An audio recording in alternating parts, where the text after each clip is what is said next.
Coincidence? I don't think so.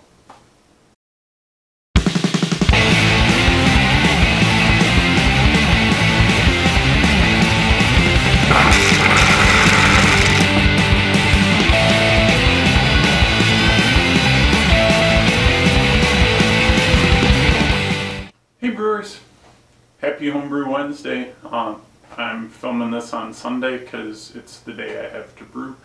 But today I'm going to be making a really simple session pale ale. It's going to be 15 pounds of Golden Promise, a pound of Crystal 80, and 8 ounces of Carapils. And I mean, that's 16.5 pounds. I know some of you are probably like, wait a minute, that's not going to be a session pale ale. That's going to be really high alcohol, which it would be if I was making 5 gallons. But since it's it's raining outside, but at least it's warm enough I can brew outside. So I normally make, or I try to make about 10 or 11 gallon batch sizes when I brew outside. So gonna get busy, get some footage of that. Getting everything in place for my brew day. Just trying something a little different today. Normally I have the kettle over on 2 layers of concrete block, and then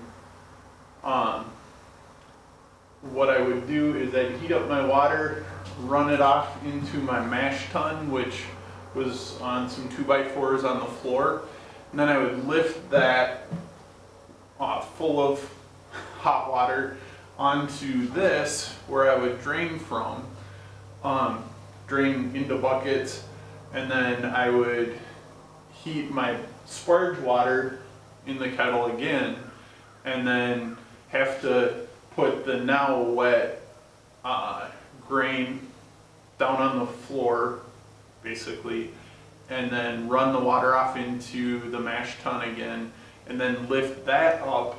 And I mean, now we're talking over 100 pounds of stuff in the mash tun. When I sprained my ankle snowboarding, I really started thinking about getting smart about the way that I brew. And so this is my temporary 3-tier system. I'll be able to heat up my water here, run it straight into my mash tun, won't have to move it, which will be awesome, and then I'll run off into buckets just like I did before. And then since I only have the one kettle, the thing I will have to be careful about is moving the kettle from this burner over to that burner for the actual boil. But it's gonna be a good day. Let's get the water heating. So let's get started. Strike water's at about 125 degrees right now. To help it get up to heat a little bit faster, I built a heat stick a few years ago, and it has made a huge difference when I'm brewing 10-gallon batches, just because it helps the water, or it helps the temperature come up a lot faster. If I have time, sometimes I'll just use this to heat my strike water, but with 2 burners, and I want to kind of get my brew day wrapped up as quick as I can. I got the burner going. I'll put this in. I didn't take pictures while I built this, but I will probably write an article about how to do it, but that'll be a while. If you search, Google, build a heat stick, it's basically just stainless steel tube, water heater element, grounded heavy duty electrical cord. This came off a server from olden days, so the cord's really heavy duty, and only use this with it properly grounded, you have to attach the ground to the stainless steel pipe here, and then only use it in a GFI protected outlet, because water and electricity is dangerous, so don't mess around with it. That said, it helps my brewing process a lot, especially doing bigger batches. But yeah, know what you're doing. If you're not comfortable working with electricity, talk to a friend who is, and yeah. But I made a little hook out of a hanger, so just hangs right in the side of the kettle, like this. And then I'll wrap it around the ladder to keep the cord away from the flame, and then get it plugged into an extension cord. Got a couple things to tell you I'm really excited about. Number one is I'm taking part in a hop experiment that's being organized by Puka NC. I will leave a link to Puka's page, his YouTube channel, in the notes below. Or I'll see if I can get it like up here or something. But so check out his channel. There's going to be 10 of us brewing with like 10 different hops. We're each going to make an IPA, single hop IPA, and then we're going to ship it to each other so we can see what they're like. So that's coming up. And one of the guys in there, Josh Allen, I believe his channel name is Northern Accent. I will also put a link to his channel below. But he was asking if we use, or if any of us use hop bags when we brew. And this is what I use. It's my brew in a bag, but it's big enough that basically I just clip it to the top of my kettle after I throw the hops in there, and then I figure it's loose enough that it gets good wort circulation around that. So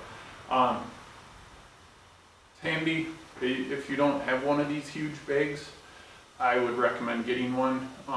They're great for even small brew in a bag batches because it's more volume than you really need, which is handy. So check that out. Most homebrew shops have them, but I'll see if I can find a link to one as well. And the other thing I want to ask you guys, this might be heresy, but sometimes when I don't have any homebrew available, or just looking for something a little different, I don't always want to spend 10 bucks on a 6-pack of craft beer. Are there beers that you guys enjoy that you that are relatively inexpensive that are also delicious? And in honor of Josh Secor, got some PBR today, so cheers.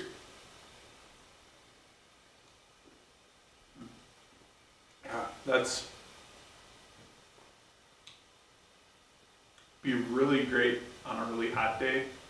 It's clean, crisp, not a whole lot of extra flavor, which sometimes you just want something nice and simple, and it's not bad.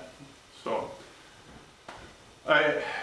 please leave hate-filled comments about PBR below. It's not bad. It's definitely not my favorite beer, but when you're in a pinch, why not? Well, I might have been a little greedy. I was only supposed to end up with about 13 gallons of wort, but I must have measured some of my volumes wrong and wound up with 15. But my gravity is pretty close to where it's supposed to be, so hopefully I'll be able to manage it without getting a boil over. But yeah, don't do this. I didn't really pay attention during the sparging, and then when I was transferring everything from the runoff buckets back into the kettle, there was some of the wort from my first runnings that I was adding last that I didn't want to lose, and that's what really brought it up to this close to the top of the kettle. But yeah, we'll hope for the best, and I'm thinking what I'll probably do is add my first dose of hops at like 208 degrees, and hopefully that'll help prevent some of the boil over potential. First hop addition, not quite up to a boil yet, but I'm putting 4 ounces of homegrown whole leaf hops, they're cascades, in to the boil. The temperature is between 205 and 210 degrees. I'm hoping some of the lupulin will help prevent a boil over. But man, these, I didn't dry them, I just picked them, and then the next day, after they had been laid out on a screen, I vacuum packed them and threw them right in the freezer, and they smell just like the day that I picked them, and that smells so good.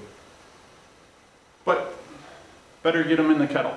So, and I am using this large bag again, mostly because since I'm going to be putting about 10 ounces of fresh hops in, I want to be able to squeeze some of that hop goodness out at the end. So yeah, that's what's going on with this.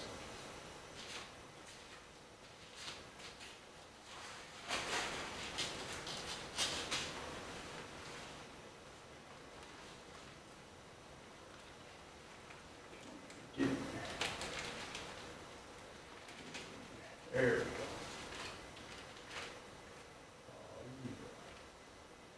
30-minute hops going in. 2 ounces of homegrown cascade whole cone hops.